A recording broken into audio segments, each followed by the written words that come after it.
Madam RSLDC doctor Arushi Malik को आमंत्रित करना चाहूंगी, जिनके कुशल नेतृत्व में विभाग नए आयामों को छू रहा है। मैडम, आप अपने अभिभाषण से हमें अनुग्रहित करें।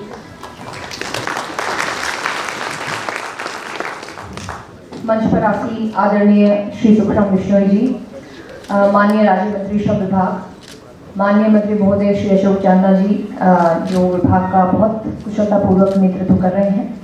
मंच पर आसीन हमारे जो दोनों आइकन्स हैं, रूमा देवी जी और अवनी लखेरा जी, भागचंद जी बदाल साहब, कार्यक्रम में उपस्थित हमारे सभी ट्रेनिंग प्रतिभागी और जिन्होंने हमारे यहाँ स्किलिंग की है, युवा साथी। सबसे पहले तो आज जो विश्व युवा कौशल दिवस है, इस पे सभी को बहुत बहुत शुभकामनाएं। और जैसा आपको विदित है कि 2014 में यूनाइटेड नेशंस जनरल असेंबली ने यह डिसाइड किया कि जो स्किल की महत्ता है, इसको सेलिब्रेट करने के लिए, इसको मनाने के लिए पूरे विश्व में आज का जो दिवस है 15 जुलाई को, उसे विश्व युवा कौशल दिवस के रूप में मनाया जाए। उससे भी ज़्यादा प्रसन्नता का बात यह है कि 2014 में जब यह निर्णय हुआ, उससे कहीं पहले राजस्थान में 2010 में स्किलिंग के लिए एक जो संस्था है, उसको राजस्थान सरकार ने स्थापित कर दिया। तो यह हमारी जैसे कहते हैं दूरगामी जो सोच है राजस्थान सरकार की, इसी के कारण 2010 में आरमोल के रूप में यह स्थापित हुआ और 2012 में आरएसएलडीसी करीब एक दशक पूर्व इस रूप में जो वर्तमान रूप है, इसमें इसका इवॉल्व हुआ। अभी तक आरएसएलडीसी या राजस्थान में जो स्किलिंग है, उसमें करीब हम 5 लाख जो हैं हमारे युवा, सभी वर्गों से हैं, उनकी हम ट्रेनिंग कर चुके हैं। और इस सरकार में पिछले हमारे करीब 3 वर्ष में 2,12,000 के करीब युवाओं का स्किलिंग आरएसएलडीसी के द्वारा किया गया है। ये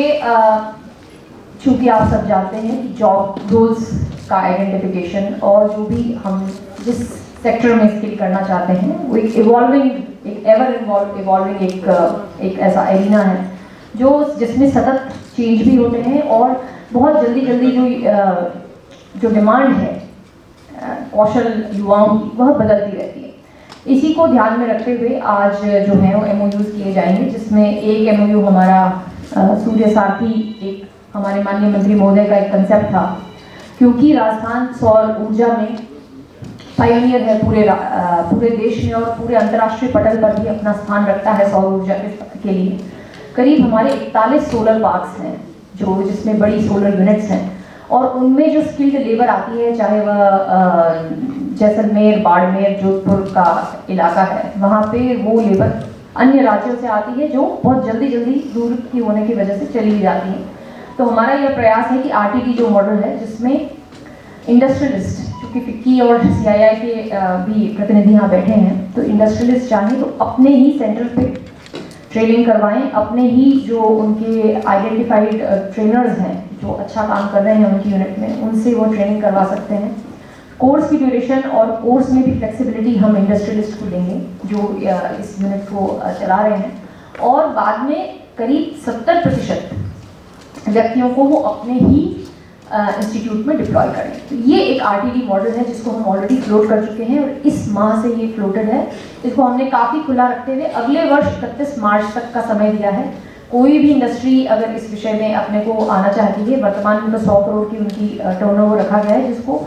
यदि हमें डिमांड आती है तो उसको भी फ्लेक्सिबल रूप में कम किया जा सकता है। तो ये एक RTD मॉडल है जिसमें सभी इंडस्ट्रीज को, अभी कल भी हमने एक वेबिनार रखा था सर,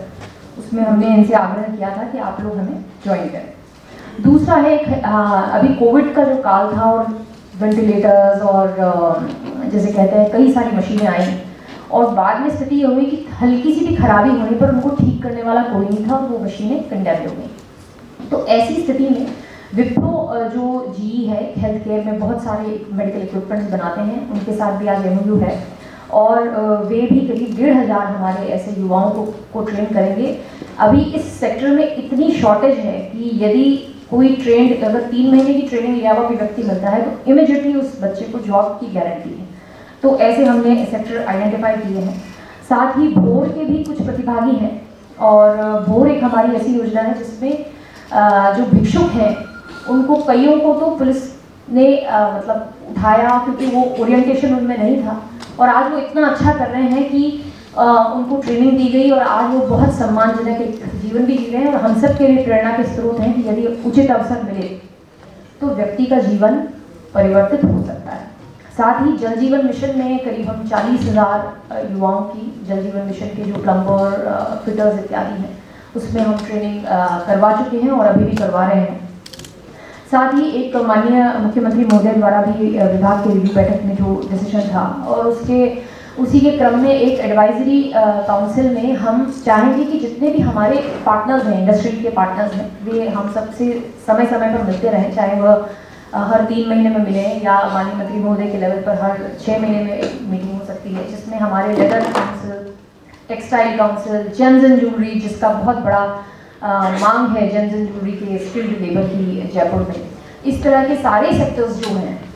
कल मैंने किसी से भी चर्चा हुई है और उन्होंने भी ये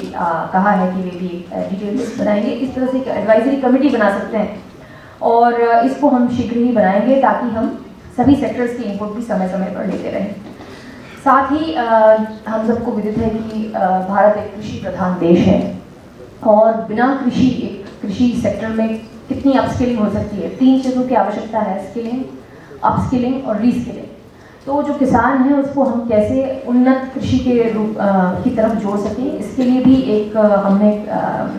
अभी 2 दिवस पूर्व एक लेटर भी लिख दिया है प्रिंसिपल सेक्रेटरी एग्रीकल्चर को। एक MOU हम हमारे जितने कृषि विज्ञान केंद्र हैं उनसे हम करेंगे ताकि पॉली हाउस रिपेयर या अंजीर और अनार वगैरह की खेती, प्रूनिंग इत्यादि, इसमें भी हमें लेबर की एक शॉर्टेज रहती है, उसको हम स्किल कर सकें।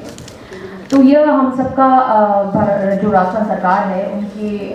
मार्गदर्शन रहता है, और राजस्थान सरकार की कितना महत्ता स्किलिंग को देती आ रही है, ये आप सब इस बात से समझ सकते हैं। जब पूरे भारतवर्ष में स्किलिंग में वैक्यूम था,